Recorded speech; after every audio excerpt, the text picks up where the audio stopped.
My dear lovely learners, welcome to you. I am Dilip from DKD English. I hope all of you are very good. এখন তোমাদেরকে শেখাতে চাচ্ছি without close দিয়ে, অর্থাৎ কোন রকম ক্লোজ দেয়া থাকবে না একটা fill in the gaps। একটু অন্যভাবে বলছি আর কি, অর্থাৎ fill in the blanks without close। এটা যদি করতে হয় তোমাকে কি জানতে হবে? নিশ্চয়ই জানো যে ভোকাবুলারি। আবারও প্রমাণ করছি, ভোকাবুলারি ছাড়া অর্থাৎ শব্দের অর্থ ছাড়া, ইংরেজির মিনিং বোঝা ছাড়া তুমি এই ধরনের এক্সারসাইজ কখনোই করতে পারবে না। হ্যাঁ, হয়তো আন্দাজে লিখলে দুই একটা কারেক্ট হতেই পারে, কিন্তু পুরোপুরি কখনো শুদ্ধ হবে না। আর শুদ্ধ করতে হলে তোমায় কি করতে হবে? অবশ্যই ভোকাবুলারি ভালো করে শিখতে হবে। আর এই বিষয়ে আমি প্রায় প্রতিটা ভিডিওতেই বলছি, ইংলিশ শিখতে গেলে বা শিখতে হলে perfectly, first of all vocabulary, word meaning, তারপর গ্রামার। এই দুটা যদি তুমি ভালো করে আয়ত্ত করতে পারো বা ভালো করে শিখতে পারো, তাহলে ইংরেজি অর্থাৎ তোমার তোমার জন্য ইংরেজি সাবজেক্টটা খুব ইজি হয়ে যাবে। কখনো কোনো জায়গায় তুমি ইংরেজিতে আটকাবে না, সেটা তুমি নিজেই ভেরিফাই করতে পারো। কে কি বলছে এই বিষয়ে আমি কোনো কিছু বলতে চাই না। আমি শুধু বলছি, যেহেতু তুমি নিজে শিখবে, তোমার জন্য তুমি শ্রম দিচ্ছ, অর্থ ব্যয় করছো, সময় ব্যয় করছো, সবগুলো মিলে যদি টোটাল একটা মিনিমাম রেজাল্ট না পাও, তাহলে তোমার পরিশ্রমের কি মূল্য আছে?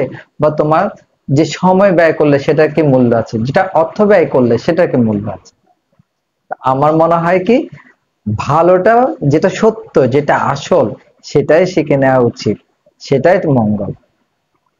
তাহলে কি করতে হবে সেটা নিশ্চয়ই বুঝতে পারছো। কিভাবে তুমি এই ভিডিওটা ওয়াচ করবে আমি ইনডাইরেক্টলি বলে দিলাম, বাকিটা তোমার উপর। অর্থাৎ কোনো রকম স্কিপিং করবে না, কিন্তু এই যে কিছু কিছু স্কিপ করে করে দেখা, এটা কখনো করবে না। বিশেষ করে যেগুলো শিক্ষামূলক ভিডিও, গ্রামাটিক্যাল ভিডিওগুলো তো নয়ই। যেমন আমি যেগুলো ক্লাস করাচ্ছি, যত এক্সারসাইজ করছি, সবগুলো এক্সারসাইজের মধ্যে গ্রামাটিক্যাল রুল যেগুলোই আসছে আমি সেগুলোই বুঝিয়ে দিচ্ছি। সুতরাং তুমি যদি 10 সেকেন্ড স্কিপ করে গেলে, সে 10 সেকেন্ডের ভিতরে যদি কোনো একটা রুল চলে যায়, তাহলে সেটা তুমি মিস করলে তোমারই দুর্ভাগ্য বলতে হবে। আমার যেটা দেওয়া, যেটা বলা, সেটা বলে দিচ্ছি, সেটা তুমি মানো আর না মানো সেটা তোমার ব্যাপার। ওকে, তাহলে এখন শুরু করতে যাচ্ছি কি, fill in the blanks without clues অথবা with suitable verb। তাহলে দেখো কিভাবে দেখতে হবে আমি বলে দিয়েছি, এবার বাকিটা তোমার ইচ্ছা। fill in the blanks with suitable verbs, উপযুক্ত শব্দ দিয়ে শূন্যস্থান পূরণ করো। দেখো এখানে কিন্তু কোনো ক্লুজ দেয়া নেই, সুতরাং এইটা করতে হলে কি জানতে হবে? অবশ্যই বুঝতে পারছো, ভোকাবুলারি, শব্দের অর্থ জানতে হবে, প্রতিটা সেন্টেন্সের অর্থ বুঝতে হবে যে কি হতে পারে, তা না হলে এটা করা অসম্ভব হয়ে পড়বে। আর এটা এসএসসি পরীক্ষা 2017 সালে দিনাজপুর বোর্ডে এসেছিল, সুতরাং অবশ্যম্ভাবী মানে এটা খুবই ইম্পর্টেন্ট তোমাদের জন্য। ঠিক আছে, তো এটা কি সম্পর্কে লেখা? ট্রিজ সম্পর্কে লেখা, গাছপালা, তাও একটা ইম্পর্টেন্ট জিনিস। ঠিক আছে, তো কিভাবে করতে হবে? প্রথমে আমার নিয়ম অনুযায়ী পুরো টেক্সটটা মনোযোগ দিয়ে পড়তে হবে। এরপর কি করতে হবে সেটা বলছি, আগে একটু পড়ে ধারণা করো যে কোথায় কি হতে পারে। There are two men in many ways. They provide us oxygen, without which we cannot live more than a few minutes. They supply with vitamin and food, give us shade, and help to drought and flood. Unfortunately, we cannot realize importance of trees. We cut them in numbers. It is a suicidal attempt. We do not stop acts. Soon our country will not doubt will not doubt turn a desert. এটা কেন পড়লাম? Just reading এর মতো করে পড়লাম। আর কারণ আমি তোমাদেরকে বলেছিলাম যে কোনো টেক্সট, যে কোনো এক্সারসাইজ আগে প্রথমে পড়ে ফেলবে, দুমদাম প্রথম দিক থেকে পড়ে একদম আনসার লেখা শুরু করবে না। পড়ার পর বোঝার চেষ্টা করতে হবে এখানে ইনফরমেশন গুলো কি কি দেয়া আছে, অর্থাৎ কি তথ্য দেয়া আছে, কি তথ্য দেয়া নেই, তথ্যগুলো কি কি হতে পারে সেটা ধারণা করতে হবে। তো সেটা ধারণা করতে হলে আগে অবশ্যই টেক্সট, পুরো টেক্সটের মিনিংটা বা এক্সারসাইজের মিনিংটা তোমাকে বুঝতেই হবে, এছাড়া কোনো উপায় নেই। তা আমি মনে করছি কি যে এখান থেকে তোমাকে আগে নিউ ওয়ার্ডস গুলো বের করতে হবে। নিউ ওয়ার্ড বলছে যে শব্দগুলোর অর্থ তুমি জানো না বা তোমার কাছে নতুন, অথবা এমন হচ্ছে যে তুমি আগে পড়েছো এখন সেই অর্থগুলো ভুলে গেছো, এখন আবার সেগুলো কি করতে হবে, লিখতে হবে, জেনে নিতে হবে, অর্থ জানতে হবে, অর্থ শিখতে হবে। ঠিক আছে? তো সেজন্য আমি মনে করেছি যে এই এক্সারসাইজের মধ্যে তোমাদের কারো কারো হয়তো এই শব্দগুলো কি অজানা থাকতে পারে, বা হয়তো এই শব্দের অর্থগুলো ভুলে গিয়ে থাকতে পারো। আর তাই আমি এগুলো আলাদা করে এখানে ছকের মধ্যে একটা লিস্টের মধ্যে নিয়ে এসেছি, সেখানে তোমার ওয়ার্ড মিনিং গুলো দিয়ে দিয়েছি, যাতে করে তোমাকে আর কোনো রকম কনফিউশনে পড়তে না হয়, বা ডিকশনারি দেখে বড়দের হেল্প নিয়ে এটা যেন আর বুঝতে না হয়, সেই ব্যবস্থা আমি এখানে নিজেই করে দিয়েছি। জাস্ট তুমি একটু মনোযোগ দিয়ে ভিডিওটা ওয়াচ করবে, এবং যেটা তোমার লিখে রাখা দরকার সেটা পরবর্তীতে তুমি খাতায় লিখে শিখে ফেলবে। দেখো এগুলো অর্থ কি, প্রোভাইড, প্রোভাইড অর্থ হচ্ছে প্রদান করে, শেড ছায়া, শেড ছায়া, আনফরচুনেটলি দুর্ভাগ্যবশত, ইম্পর্টেন্স গুরুত্ব, সুইসাইডাল আত্মঘাতী, ডাউট, ডাউট সন্দেহ, সুন শীঘ্র, সাপ্লাই যোগান দেয়, ড্রাফট, ড্রাফট খরা, রিয়েলাইজ উপলব্ধি করা, লার্জ বড়, অ্যাটেম প্রচেষ্টা, ডেজার্ট মরুভূমি, অ্যাক্টস কাজ।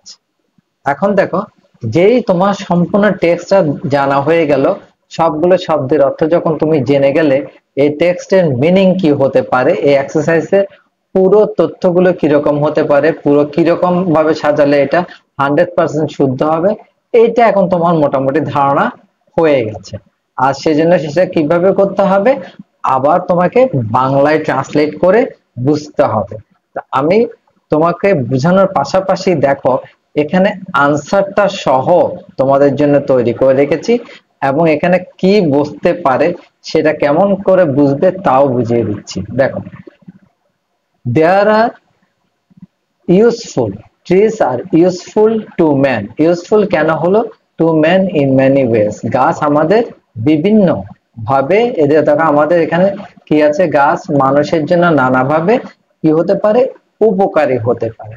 আবার তুমি এই ইউজফুল এর জায়গায় চাইলে ইম্পর্টেন্ট দিতে পারো, অথবা সিগনিফিকেন্ট দিতে পারো, অথবা বেনিফিশিয়াল দিতে পারো, অথবা ইসেনশিয়াল দিতে পারো, সবগুলোই কারেক্ট। আমি কি করব বা তোমাকে কি করতে হবে, যেটা তোমার কাছে সবচেয়ে বেশি সহজ মনে হয় সেটাই লিখে শিখবে। একসাথে 4টা 5টা শেখার কোনো প্রয়োজন নাই, হয়তো 4টা 5টা শিখতে গিয়ে তুমি পুরোটাই ভুলে যেতে পারো, সেরকম হয় মাঝে মধ্যে। তারপর কি দেখো, they provide us with oxygen without which we cannot live more than a few minutes, তারা আমাদের জন্য অক্সিজেন সরবরাহ করে যা ছাড়া আমরা কয়েক মিনিটের বেশি বাঁচতে পারি না। তো এখানে দেখো উইথ এর কোনো অর্থ কিন্তু এই লাইনের মধ্যে নেই, এটা একটা প্রিপোজিশনে ব্যবহার করা হয়েছে কিসের জন্য, সাবজেক্টের সাথে সেন্টেন্সের অন্য অর্থগুলো সমন্বয় করার জন্য। উইথ একটা প্রিপোজিশন এখানে ব্যবহার করা হয়েছে, উইথ অর্থ সাধারণত কি সঙ্গে, তো সঙ্গে দেখো এখানে কোনো জায়গায় সঙ্গে শব্দটা লেখা নেই। ঠিক আছে, এরপর দেখো দে supply us with vitamin and food, give us shade and help to protect drought and flood. তারা আমাদের ভিটামিন ও খাদ্য সরবরাহ করে। তাহলে এখানে আমরা যদি আজটা যদি বাদ দিই তাহলে কি আসে অর্থ? তারা ভিটামিন ও খাদ্য সরবরাহ করে কাদেরকে? আমাদেরকে। অথবা তুমি এই জায়গায় কি দিতে পারো? পিপলও দিতে পারো, অথবা ম্যানও দিতে পারো। MEN ম্যান প্লুরাল নাম্বার দিতে হবে মানুষের জন্য।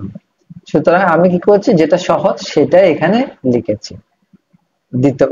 খাদ্য সরবরাহ করে, আমাদের ছায়া দেয় এবং খরা ও বন্যা থেকে আমাদের রক্ষা করে সাহায্য করে। এই প্রোটেক্ট মানে কি? রক্ষা করা, রক্ষা করে সাহায্য করে। ঠিক আছে।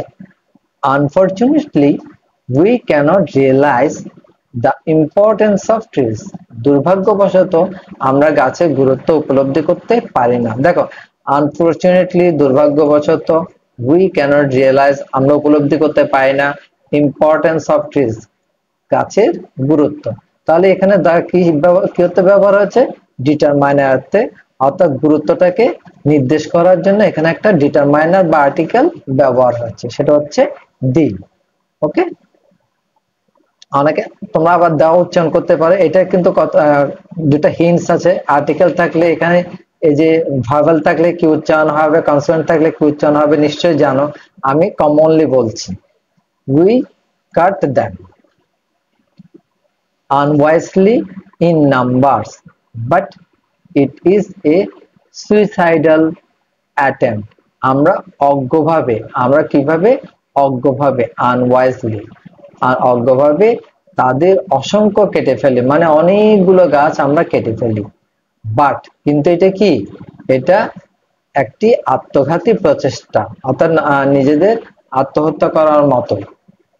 ইফ কন্ডিশনাল সেন্টেন্স শেষে গেছে, এখানে দেখো if we do not stop such acts, আমরা যদি এই ধরনের কাজ বন্ধ না করি। দেখো, আমরা যদি যদি যদি কিসের জন্য আসছে? If conditional sentence. Such, such মানে এই ধরনের, এই ধরনের। অ্যাক্টস মানে হচ্ছে কাজ, কাজ বন্ধ না করি তাহলে কি হবে? Soon our country will no doubt turn into a desert. তাহলে আমাদের পৃথিবী, আমাদের দেশ, তাহলে নিঃসন্দেহে দেশ শীঘ্রই মরুভূমিতে পরিণত হবে। তাহলে দেখো, প্রত্যেকটার অর্থ এখানে আছে, কিন্তু ইনটু এখানে কি অর্থে ব্যবহার হচ্ছে? একটা প্রিপোজিশন অর্থে ব্যবহার হচ্ছে। ঠিক আগের মতো সাবজেক্টের সাথে সেন্টেন্সের অন্যান্য শব্দের সমন্বয় সাধনের জন্য এই প্রিপারেশনটা ব্যবহার করা হয়েছে। ওকে, তাহলে আমি এখানে আনসারটা একসাথে লিখে বুঝিয়ে দিলাম। আনসারটা হয়তো আমি আলাদাভাবে লিখে তোমাকে দিতে পারতাম, বোঝাতে পারতাম, কিন্তু কিভাবে করা উচিত, কিভাবে করলে তোমার জিনিসটা পারফেক্টলি মনে থাকবে, অনেকদিন মনে থাকবে, সেই প্রচেষ্টায় আমি করেছি। আশা করি তোমরা জিনিসটা খুব ভালো করে বুঝতে পেরেছো। So thank you very much for watching the video.